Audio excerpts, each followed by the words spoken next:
Pai nosso nos céus, santo é o teu nome, teu reino buscamos,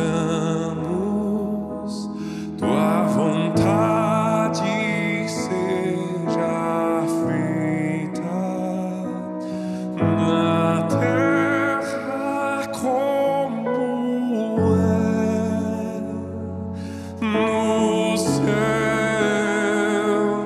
Teu reino vem na terra como é no céu. Teu reino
na terra como é no céu. Teu reino vem na terra como é no céu. Teu reino vem. Muito boa noite, graça e paz. Seja muito bem-vindo ao Culto Fé da Igreja Deus é Fiel. Estamos aqui para compartilhar uma palavra com você. E para isso eu quero que você acompanhe comigo uma leitura que eu farei na primeira carta de Paulo aos Coríntios, no capítulo 5, versículo 7 e versículo 8, que diz o seguinte: lançai fora o velho fermento, para que sejais nova massa, como sois de fato sem fermento. Pois também Cristo, nosso Cordeiro Pascal, foi imolado. Em outra tradução diz, foi sacrificado por nós. Por isso, celebremos a festa não com o velho fermento, nem com o fermento da maldade e da malícia, e sim com os asmos da sinceridade e da verdade. Irmãos, estamos aqui e queremos compartilhar um pouquinho sobre a festa que está se aproximando. Neste mês na qual nós celebramos a Páscoa, nós precisamos entender e nos lembrar que quem instituiu a Páscoa foi o próprio Deus. E Ele fez isso em prol do seu povo lá na terra do Egito. E é sobre isso que nós queremos compartilhar de uma forma bem rápida, bem simples, para que nós possamos aprender algo. É fato que quando nós lemos e estudamos sobre a Páscoa, nós vemos muitas bênçãos, muitas coisas que nós podemos usufruir se nós fizermos a celebração de forma correta e em forma de obediência à palavra do Senhor. E quando a gente começa então a estudar sobre a Páscoa, a primeira coisa que nós precisamos entender, irmãos, é que a festa da Páscoa, ela foi ordenada para o povo judeu. Foi uma ordem de Deus para o povo judeu, para que eles pudessem celebrar a Páscoa. Uma segunda coisa que a gente vê é que no texto no qual nós lemos, por exemplo, Paulo escreve aos cristãos gentios. E ele dá uma ordem aos cristãos gentios, dizendo: celebremos a festa.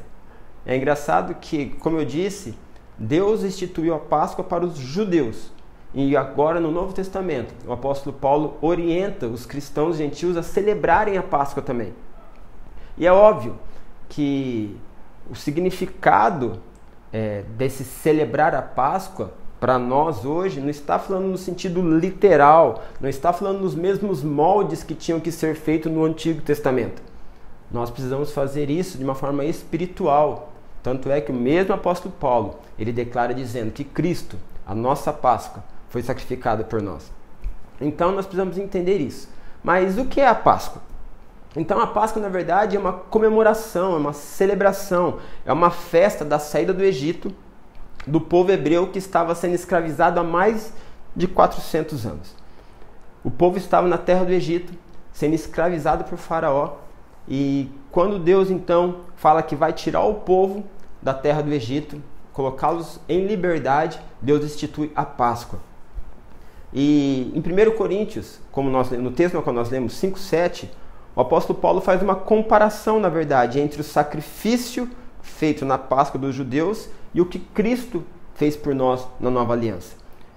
E quando então a gente vai lá para o livro do Êxodo, no capítulo 12, onde Deus institui, a Páscoa, onde Moisés começa então a escrever o livro ali, começa a falar a forma que tinha que ser feito, o dia que tinha que acontecer, como seria feito tudo aquilo que Deus havia ordenado, nós encontramos muitos detalhes bíblicos. E eu quero, de uma forma muito rápida, passar alguns detalhes apenas do que ali acontecia e o que nós podemos trazer para a nossa vida hoje. Por exemplo, em Êxodo, no capítulo 12 e o versículo 3, nós encontramos que o cordeiro que ia ser morto, ele tinha que ser separado no dia 10 do primeiro mês. O primeiro mês, que era o mês de Abib, hoje é aquele que nós podemos dizer o nosso mês de abril, março, abril, dentro do calendário judaico. Então o cordeiro tinha que ser separado no dia 10. E quando a gente começa a ler os evangelhos, irmãos, fazer uma análise minuciosa dos evangelhos, nós encontramos em Marcos 11:11 que Jesus, ele entrou em Jerusalém no dia 10 do primeiro mês. E mais pra frente a gente vai entender o porquê disso. Uma segunda coisa que nós encontramos em Êxodo 12, versículo 5, é que o cordeiro tinha que ser sem defeito, sem mancha. O cordeiro não podia apresentar nenhum problema. E quando nós vamos para o Evangelho de Lucas, no capítulo 23 e o versículo 4, quando Jesus estava sendo ali julgado por Pilatos, Pilatos teve que fazer a seguinte declaração: eu não vejo neste homem, Jesus, culpa alguma. É como se ele estivesse falando: eu não vejo neste homem nenhum defeito. Você começa a visualizar os detalhes de perfeição entre algo no passado, do Antigo Testamento, e o cumprimento na pessoa de Jesus Cristo. Uma terceira coisa que nós vemos em Êxodo, capítulo 12, versículo 6, é que o cordeiro tinha que ser morto no 14º dia à tarde. Ou seja, ele tinha que ser separado dia 10. Ele tinha que ser feito nesse cordeiro uma análise, um exame para ver como que ele estava, que ele não poderia ter mancha, defeito, nada. E no dia 14 ele deveria ser imolado, deveria ser morto. E quando a gente vai para Mateus 27, do versículo 45 até o 50, nós vemos Jesus pendurado naquela cruz. E diz o escritor bíblico que perto da hora nona, ou seja, ao entardecer, Jesus clamou com grande voz dizendo: Pai, está consumado. E ali, aquilo que o apóstolo Paulo diz, o Cordeiro de Deus, aquele na qual João Batista declarou, o Cordeiro de Deus, que tira o pecado do mundo, entregou a sua vida, dizendo: Pai, está consumado. E isso foi no dia 14 do mês. Beto, como você sabe isso? Se você começa a fazer uma análise, como eu disse para você, nos evangelhos, você percebe, desde a entrada de Jesus em Jerusalém até a sua morte, você consegue encontrar esses detalhes bíblicos de que realmente Jesus entrou em Jerusalém dia 10 e ele foi morto dia 14. Ou melhor, ele se entregou à morte, porque ninguém pode tirar a vida dele. Irmãos, isso é lindo. E uma quarta coisa que a gente pode ver Lá em Êxodo, capítulo 12, versículo 46, diz que o cordeiro da Páscoa, ele não poderia ter seus ossos quebrados. Em João, quando Jesus já ali pendurado naquela cruz, já morto, diz que, João 19, 31, diz que os soldados foram até Pilatos e falaram assim, a gente precisa acelerar o processo de morte daqueles que estão crucificados, porque o dia já está se findando e amanhã é sábado. E diz que Pilatos autorizou aqueles soldados quebrarem as pernas, que era um costume para acelerar o processo de morte daqueles que estavam crucificados. E quando os soldados ali chegaram, é verdade sim, que eles quebraram as pernas do ladrão que estava à direita de Jesus e do ladrão que estava à esquerda de Jesus. E quando eles foram quebrar as pernas de Jesus, eles viram que Jesus já estava morto. Então eles não quebraram, mais uma vez, para se cumprir o que a palavra de Deus dizia. E nós precisamos entender que o escritor aos Hebreus diz que as coisas, a lei, são sombra dos bens vindouros. E tudo apontava para Jesus. Dentro da teologia existe algo chamado convergência bíblica, que tudo aponta para Jesus. Tanto é que o próprio Jesus, em uma de suas conversas, em uma de suas declarações, ele disse, examinai as escrituras, porque elas testificam de mim. E quando Jesus fala de escritura, ele está falando dos escritos do Antigo Testamento. Então a gente vê que tudo convergia à pessoa de Cristo. A forma que ele tinha que ser separado, como ele foi morto, aquilo que tinha que acontecer e aquilo que não poderia acontecer, tudo se deu exatamente como o escrito bíblico nos anunciava no passado. Aí você fala, Beto, beleza, mas qual a importância então da Páscoa para nós? E eu gostaria de uma forma muito rápida fazer uma comparação entre o povo hebreu e nós como igreja do Senhor. Entre a celebração da Páscoa para eles e o celebremos a festa hoje para nós. Na Páscoa dos judeus, por exemplo, nós vemos que os hebreus, eles foram libertos da escravidão e da tirania de Faraó. Em Cristo, a nossa celebração se dá porque Paulo escreve aos Colossenses, capítulo 1, versículo 3, dizendo que nós fomos resgatados do império das trevas. Lá na festa da Páscoa dos judeus, dos hebreus, o sangue do cordeiro protegeu os judeus, protegeu a casa dos judeus, protegeu os primogênitos dos judeus. Em Cristo, a Bíblia fala em Apocalipse 12, 11, que os nossos irmãos venceram o acusador pelo sangue do cordeiro que foi derramado. Lá na Páscoa dos hebreus, havia uma promessa deles se tornarem um povo exclusivo de Deus se eles guardassem as palavras, se eles fizessem exatamente como Deus havia ordenado. Hoje, em Cristo, o apóstolo Pedro, na sua primeira carta, no capítulo 2, versículo 9, diz que nós somos propriedade exclusiva de Jesus. Irmãos, isso é fantástico. Isso é fantástico porque não é à toa que o apóstolo Paulo nos convida a celebrar a Páscoa. Não é à toa que o apóstolo Paulo nos convida a celebrarmos a festa.